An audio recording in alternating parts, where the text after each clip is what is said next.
All of us, at some time or another, have agonized over making a decision. Some decisions are major decisions. And also there are a lot of small decisions that we don't make, that they tax our minds, they drain our energy, they create a lot of anxiety and nervousness and mental torment because we don't take care of it. We decide not to decide, which is a decision. Deciding to decide, to act, is a major, major challenge for all of us at different points in different areas of our lives.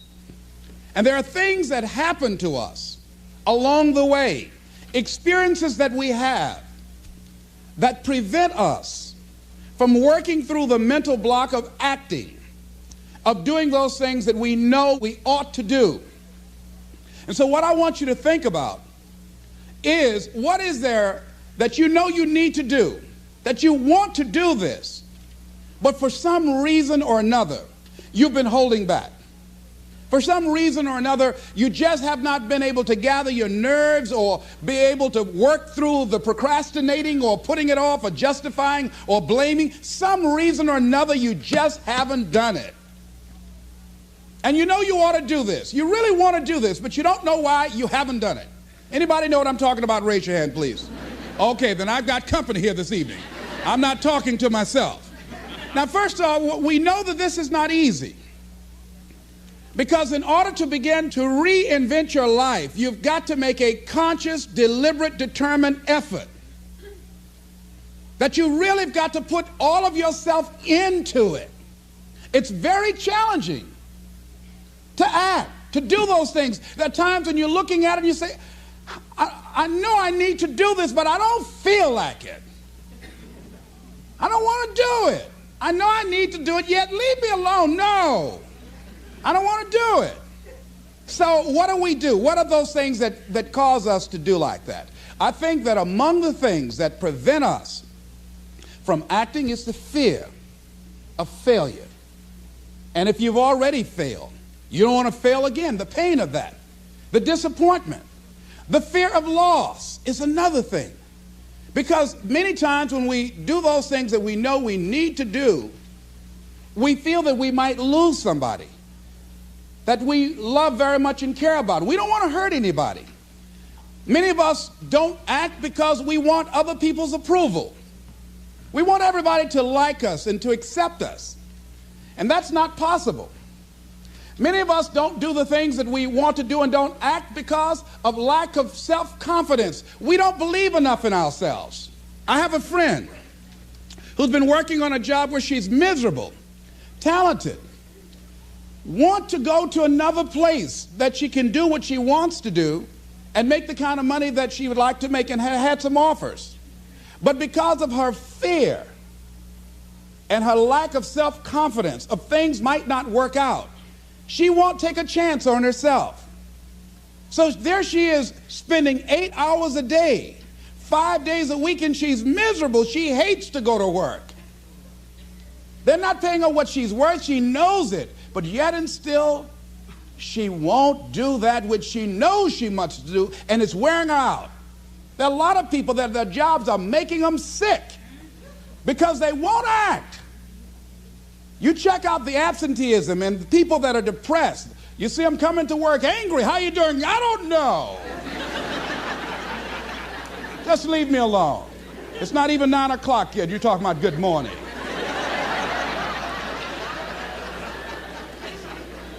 There are days you go to work, you want to just keep driving past the job. You don't want to stop because it's not in sync with who you are. But you haven't acted. Have another friend. This guy's brilliant. He's a business consultant. He helped a lot of people get their business started. And people come to him because they know he's knowledgeable. But this guy won't start his own business. Now, he's very smart. He can do it. Everybody believes in him except him. And he's so smart, he's talked himself out of it. Well, the numbers aren't right. And so there are many reasons why we don't act. There are other things, though, that affect us is that not wanting to take personal responsibility. We want somebody else to do it. And many times we pick up our inability to do certain things from people that we love, people that we admire. We identify with them, and we live in the context of their ideas, their opinions, and their life patterns. We buy into it unconsciously. My mother is a pack rat. She keeps everything. She doesn't throw anything away. And I have unconsciously picked that up. Now, my mother never said, let me show you how to keep everything, Les, and just clutter things. I unconsciously picked that up, many times unconsciously. We try to honor the people we love by being like them. By the same token, I realized something about myself when I had some major decisions to make, and I found myself acting like my mother. See, my mother's the kind of person that when she has a problem with one of the other foster children that she adopted, she won't confront them. She will call me. Les, why don't you tell Linda to move? She's lazy. She won't go to work. She runs the street all day, and then she comes home and wants to sleep all day, and I think she's doing drugs. I said, but Mama, why don't you tell Linda that? I bought the house for you. I told you when she wanted to come home, don't let a grown person come there and take care of them. You let her in. Well, after all, she's my child. Mama, then you handle that. When I tell her to leave, she say, Mama say I can stay. Mama, can I stay? And you tell her yes, and then you call me and say, she's still here.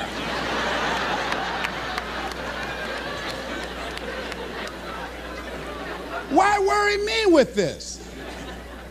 So Mama hasn't developed the courage to act on that. Some people won't act until there's a crisis situation. When Linda started stealing from Mama and took her Social Security check to get some drugs, Mama got some courage to say, get out of here and don't ever come back. But she wouldn't do it until then. And see, we don't have to wait until a crisis situation. I have a friend that has been having a challenge with losing weight. Both of us have been dealing with that challenge. And for the past 40 years, he's always seemed like weighed over 235 pounds. And so he said, man, I just can't lose weight. I'm big-boned. I said, Bud, I've never seen any fat skeletons.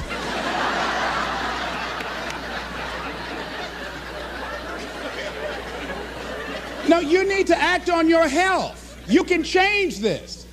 You don't have to go to your grave fat. We're all digging early graves with our teeth. We don't have to do this. They need to have a support group around M&M peanuts. You want a support group on something, and throw Snickers in there too. Bud and I can tell you about the help we need with that. So what happened with Bud, though, he became ill a few weeks ago. See, Bud in the last few weeks has lost more weight than he's ever lost, even when we were competing with each other, betting a lot of money. But what happened was, Bud became diabetic. He went into an insulin shock. He didn't know that he was diabetic. His blood sugar became high. And the doctor said to him, you are diabetic. You're going to have insulin shots every day. You're going to have to change your diet. And let me tell you what's going to happen if you don't do what we tell you to do. Number one, there's a possibility that you can become an amputee. Number two, you can go blind. Three, you can become impotent. Bud, say, help me.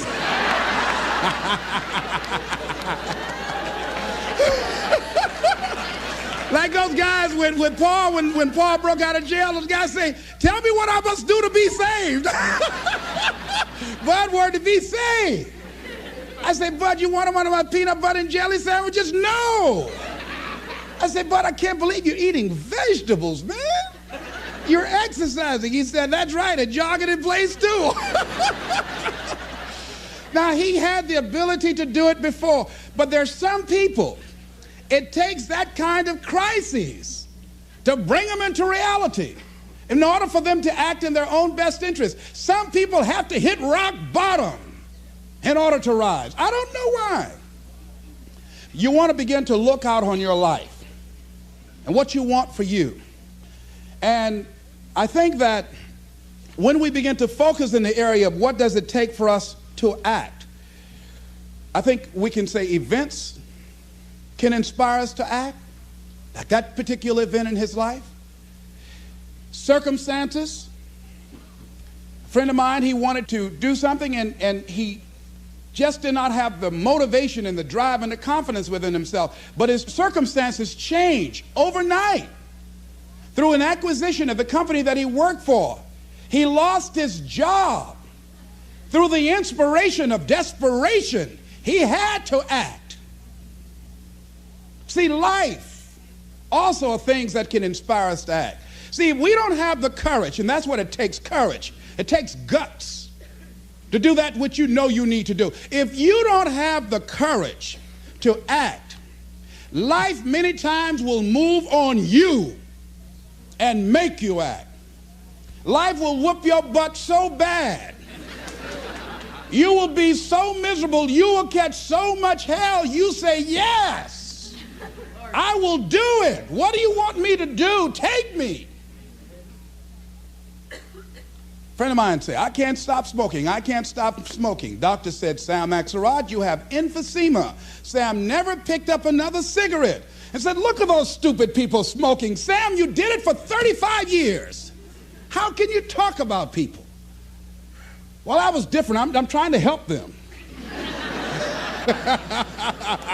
They don't have to do the same thing I did. But be compassionate, Sam. Isn't it interesting how quickly we forget?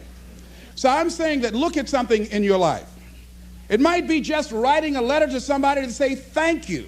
It might be just to apologize to somebody. I had a confrontation in the Penobscot building with the security guard there. He responded to me what I perceived as a negative way, and he and I engaged in an argument. I did not like the way I handled that. I avoided going through the front door for a long time because I didn't want to face him.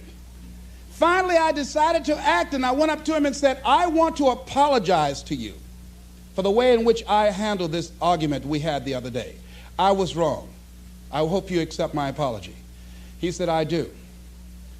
And I said, thank you very much. I felt relieved. Now, when you decide to act, it's not always going to be like that. A friend of mine did some work for me. It was below par, to say the least. I knew that this guy was capable of doing better work. I knew that he also had a fragile ego. So I was trying to think of what is the most sensitive way in which I can share this information with him. Because I wanted him to do my work over. I was going to pay him for what he did. But I needed my work done right. But I was afraid that I would hurt his feelings. I was very, very meticulous in how I approached him. And I said, let me share this with you. You know I care about you.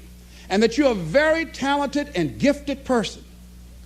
And you and I both know that what you have given me is not a true reflection of your talents and abilities.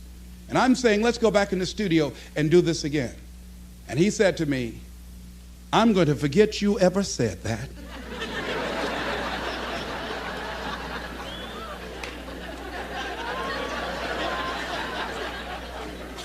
I was wiped out. He never spoke to me again. Now, when you decide to act, you're going to have some people like that. We're no longer friends. I lost sleep over that, ladies and gentlemen. I said, I can't believe that. I remember sitting up one night looking at the phone. I said, I got to call him. He said, no. Then I said, no, forget that. I called, man, look here, we've been knowing each other too long to allow this to come between us. He said, don't call me anymore, and hung up.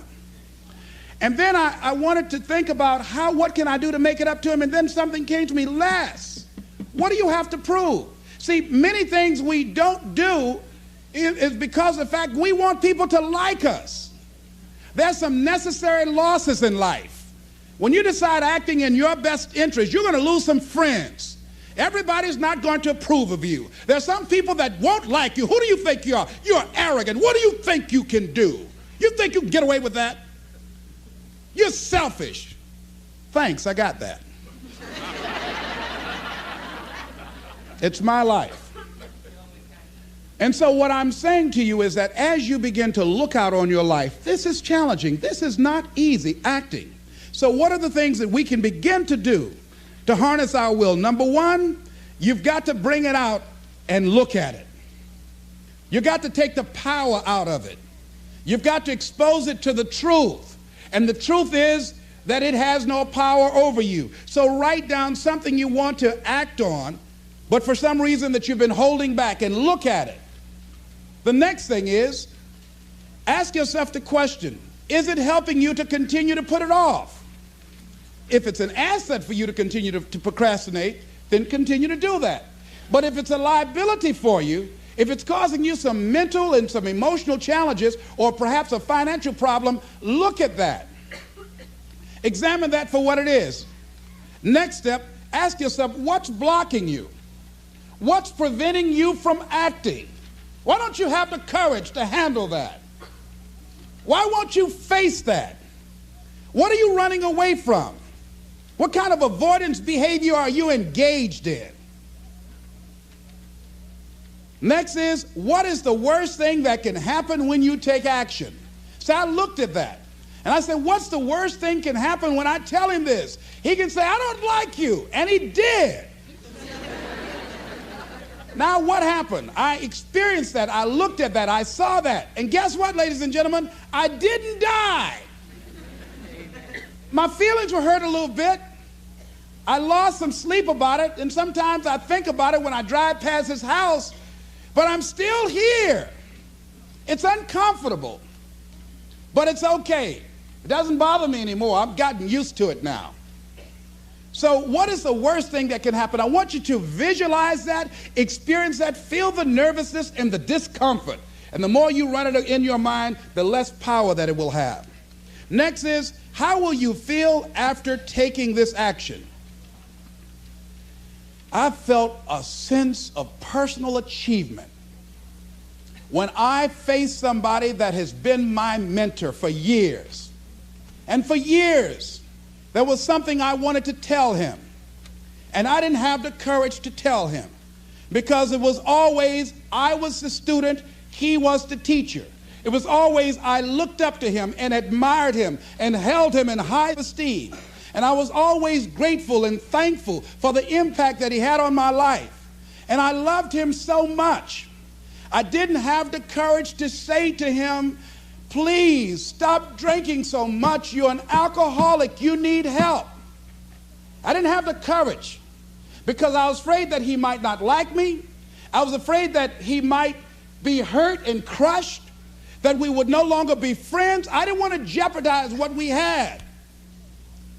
I loved him a great deal, and I didn't know how this would affect our relationship. And I didn't even want him to know that I knew that he was an alcoholic. And so I was a coward. I was spineless.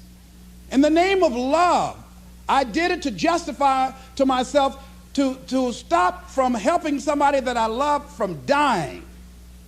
I said, I love him so much, I just can't tell him this. I don't even know how he would handle it, to know that I know that he's an alcoholic. And finally, after years, I developed the courage to face my teacher, my mentor, who has molded me, who looks at me now and wanted to do what I'm doing now and did not do it. Came at a different time, and it wasn't time for what he brought. And he's living through me. And I had to face this man who's been like a father to me and say, I got to tell you something. You've got a problem. I love you very much. Please stop drinking. You're killing yourself. It's not just social. You do it every day. You need help. And whatever I can do to support you in that, I will. But please stop.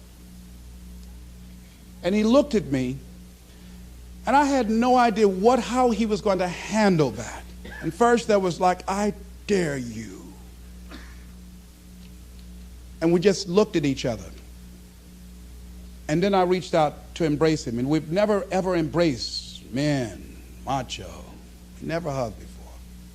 I hugged him, and he just stood there with his arms straight. He couldn't raise his arms to hug me back. And he was shocked. And after he got over the initial shock, when he could bring himself to speak, to maintain his composure, because he could never afford to let me, his student, see him vulnerable or admit that I was right. He said, I'll be seeing you. And I said, yes, sir. I said, tell your wife I'll be by the house to see y'all before I leave. And when he walked away, at first I was very depressed about it. And I said, well, maybe it wasn't my place to do this. And you know, when you act, you're going to have some second thoughts. And then I said, no. I did what I felt. I did it because I feel very strongly about this. And fortunately, he called me back a few weeks later and left word with the answering service. Leslie Brown, I just want to say thank you. And hung up. That was a good feeling. When we look out on our lives, you ask the question, what are you going to do? Look at, as you think about this that you know you need to handle, what are you going to do? And then write down 3 strong reasons on why you know you must take action. And be explicit and descriptive in your reasons, because your reasons have power. Your reasons will drive you. When you have doubt, when your faith becomes weak, your reasons will fortify your faith. When you have an inner conversation, say, no, don't do that. Your reasons will become your rod and your staff to comfort you, to take you through those challenging moments. So write down your reasons. And what you will find, that when you decide to act, when you decide to take life on, and let me warn you, it can be painful, it will be uncomfortable, and that's where the growth is. When you're uncomfortable, when you're stretching out, when you're taking life by the collar, you're going to get thrown to the ground again and again and again. But when you have determination, and you know that what you're doing is right, it gives you your life, it gives a special meaning and power to you, you will have some power from on high. You will discover some things about yourself that will begin to electrify your personality. You'll begin to discover some things about you that you don't know you've got when you put yourself in that type of challenging situation. Repeat after me, please. I can go into action on anything in my life. Nothing is stopping me but me. No challenge in my life has any power over me. Here's something that Howard Thurman wrote on the decision to act. He said, it's a wondrous thing that a decision to act releases energy in the personality. For days on end, a person may drift along without much energy, having no particular sense of direction and having no will to change. Then something happens to alter the pattern. It may be something very simple and inconsequential in itself, but it stabs awake, it alarms, it disturbs. In a flash, one gets a vivid picture of oneself, and it passes. The result is decision, sharp, definitive decision. In the wake of the decision, yes, even as a part of the decision itself, energy is released. The act of decision sweeps all before it, and the life of the individual may be changed forever. When you decide to make decisions, to act, you begin to access power within you that will increase your self-esteem, that will increase and enhance your personal power, that puts you in charge of life. And life has a whole new meaning for you. There's a sense of personal freedom. Doesn't mean you're not going to have any struggles. Doesn't mean that you're not going to have any challenges. Doesn't mean that you're not going to suffer any defeats. No, doesn't mean that. But what it does mean, that you're putting yourself in the position to grow. You're putting yourself in line with your higher calling and your higher self. And that's what life is about.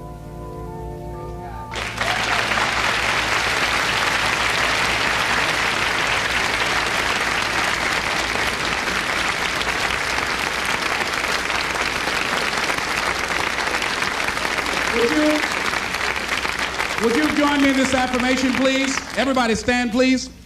I'm standing up to life. And the challenges in my life. I'm going to use all of me. All of my courage, my faith, determination, and any help and support that I can give anyone to realize their greatness. Together we can. Shake somebody's hand on your right and left and say, you got what it takes.